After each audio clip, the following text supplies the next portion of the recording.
Companion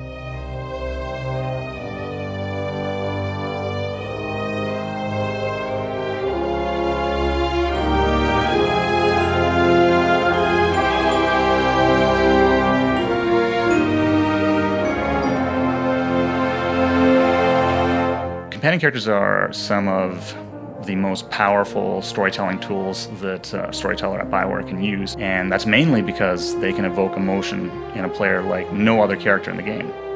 They're helping you in your adventures, they're helping you in combat, they have opinions on story. You really build a rapport with them, and because you build that up, when they get hurt or something happens to them, you really care. Companions in the Old Republic, much like in every BioWare game, are a key part of the experience. When we first started figuring out the companions for the different classes, step one was the basics. Things we knew we needed to have in there somewhere. Things that were going to touch on sort of the cornerstones of Star Wars. So we knew we wanted some droids, you wanted some big aliens, you wanted sort of the lovable people, you wanted the romantic groups. We've crafted this game around the idea of you and your sidekick, just like Han Solo has Chewie, Luke has R2. Companions aren't just pets, so to speak. They're much, much more. They're more powerful for once.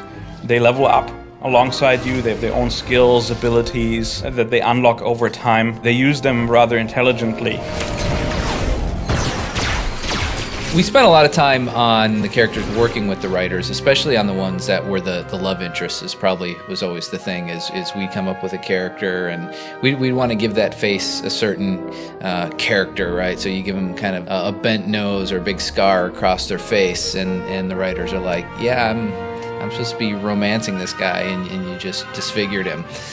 So we'd have to go back to the drawing board. Fantastic. Glad you could open up.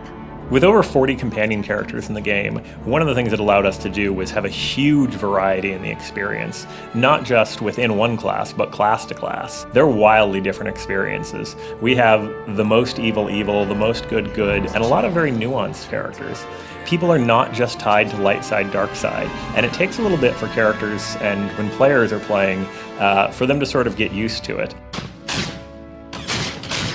What we ended up with is making sure that every class gets access to the 5 roles of companions that we have in the game, but not necessarily in the same order, because that is dictated by the story. What we did there is try to make sure that you got the role that is most useful to you at the earliest point in time.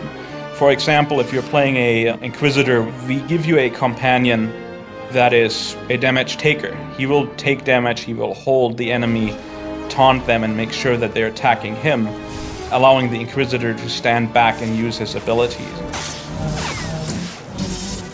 Customizing your companion is important, much more important than it was in a BioWare or single-player game, because you're in this world with thousands of other players, and they also have companion characters, and we want to make sure that we differentiate those companion characters. We have appearance kits that you can actually change the entire appearance of your companion character.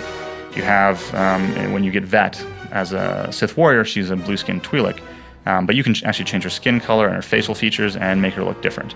When you first get a companion character, you're going to know them as you knew them through the plot. That's a lot different than knowing them personally. We have differences. The way that comes out in our game is through the affection system. So both by buying gifts or by saying things that they like in conversation, you gain affection points with them. This opens up new conversations, new quests, and sometimes some pretty radical departures from what you might expect. There are characters with dark secrets, there are giant, convoluted, interesting plots, and some people who are completely not what they appear to be that you would never ever know if you just left them on your ship and didn't talk to them. Watch your back, Khalil. I'll watch yours. You can watch mine. One feature that we have that I haven't seen in any other MMO is the ability to actually customize the behavior of your companion. In our game, you can actually go in and you can tell the companion which abilities you want them to use and which ones you don't. They're a real member of your party, and they have a full selection of abilities. And in addition to that, they're actually able to do things such as do your crafting. We have crew skills, which allows a companion character to actually craft for you. They'll build with crafting materials the crafted items you want them to build. It's like you're the taskmaster, well, especially if you're a Sith, and you're getting them to to make the stuff you want them to make. You're more to me than just my master. You do know that, don't you? You're much more than a Padawan to me. I thought so. Romances bring a depth and a complexity and a realism to the feel. It feels like these are real people. Say it with me. I'm better than Temple in every possible way.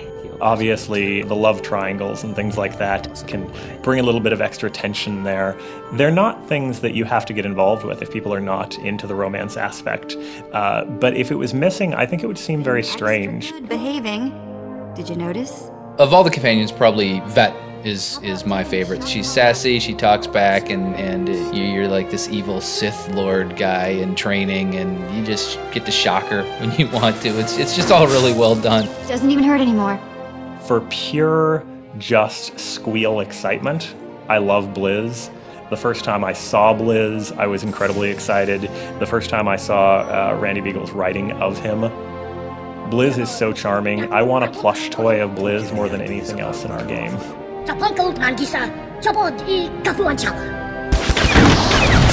I think mission statement number 1 was the companion needs to be something positive.